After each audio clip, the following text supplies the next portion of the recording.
রুমের সাথে অ্যাটাচ একটি টয়লেট, নিচতলা, দ্বিতীয় তলায় টয়লেট এবং নিচতলায় টয়লেট আছে। কিন্তু সমস্যা আছে, নিচতলার রুমের সিলিং প্লাস রুমের যে চতুর্থ সাইডের দেওয়াল, সমস্ত দেওয়ালে কিন্তু পানি ঘামতেছে, প্রচুর পরিমাণে পানি ঘামতেছে। এরপর যে রুমের পরে বাইরের যে দেওয়াল, বাইরের দেওয়ালে টাইলস করছে, বারান্দায় টাইলস করছে, বাইরের দেওয়াল এবং বারান্দা দিয়ে পানি লিকেজ হইতেছে। পানির লিকেজের গতি কিন্তু অনেক বেশি স্পিডে পানি আসতেছে। কথা হলো, এখানে বাইরের দেওয়াল, এখানে কিন্তু একটা রুম পার হয়ে তারপরে কিন্তু বাইরের দেওয়াল। তো একটা রুমের পরে যেহেতু পানি আসতেছে, তো এই পানিটা আসতেছে কোথা থেকে এটা হয়তো প্রথমত নির্ণয় করতে পারতেছি না।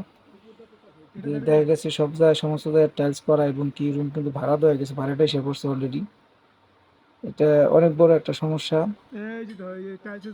যাই হোক, এই যে দেখতেছেন বাইরের দেওয়ালে, এই যে বারান্দার দেওয়াল দিয়ে যেখানে ওয়ালে টাইলসের যে গ্যাপ আছে, এই গ্যাপ দিয়ে পানি আসতেছে প্রচুর পরিমাণ, টিকতে অনেক পানি আসতেছে।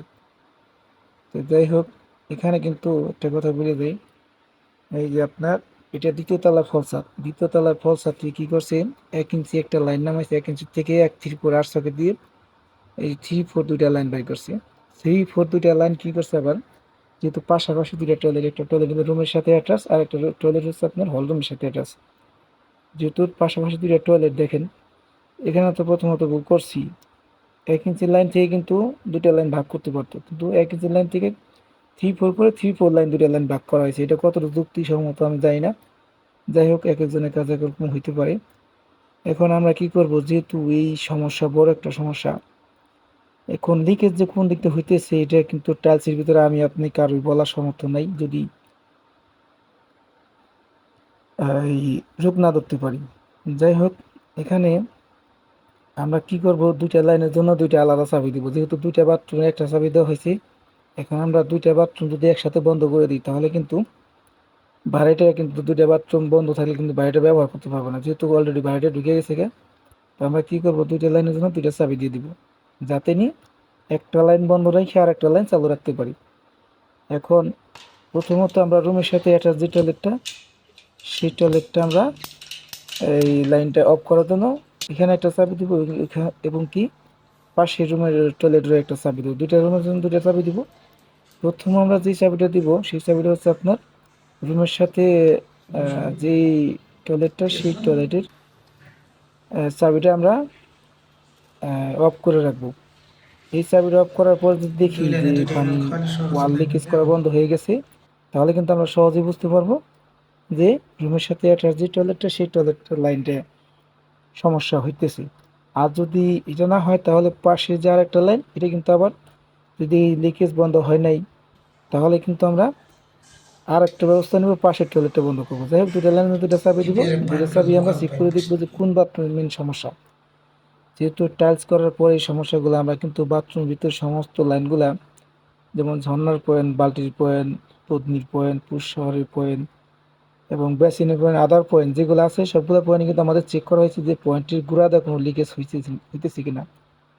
তাই প্রাথমিকভাবে কিন্তু এরকম সমস্যা আমরা সব কিছু দেখছি যে না, এখানে কোনো সমস্যা নাই। তাহলে এখন সমস্যাটা যতটুকু ধারণা করা যেতেছে যে ওয়ারিং করছে, ওয়ারিংয়ে কোনো জয়েন্টে লিকেজ আছে।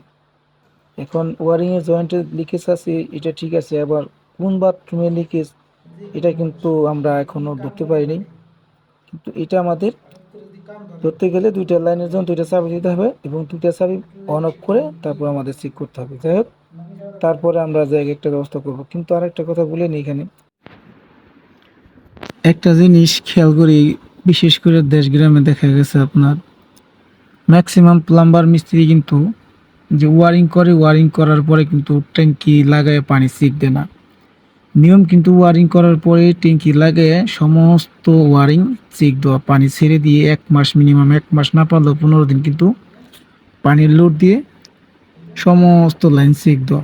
তাহলে কি হবে আপনার, এই ওয়ারিংগুলো চেক দিলে কোনো সময় কোনো জায়গায় কোনো লিকেজ থাকলে কিন্তু তৎক্ষণাৎ লিকেজগুলো টাইলস করার আগে ধরা পড়বে, তাহলে কিন্তু পরবর্তীতে এত বড় সমস্যার সম্মুখীন হবেন না। আর সহজেই কোনো লিকেজ থাকলে টাইলস করার আগে লিকেজগুলো সারা সম্ভব। এবং প্রত্যেকটা বাড়িওয়ালারা বলবো, বা বাড়িওয়ালা বা মিস্ত্রি বলবো কিন্তু যে আপনারা অবশ্যই টাইলস করার আগে ওয়ারিং করার পরে সমস্ত ওয়ারিং ট্যাঙ্কি লাগে অবশ্যই চেকিং দিবেন। আর আশা করি কথাগুলো বুঝতে পারছেন সবাই। ধন্যবাদ সবাই।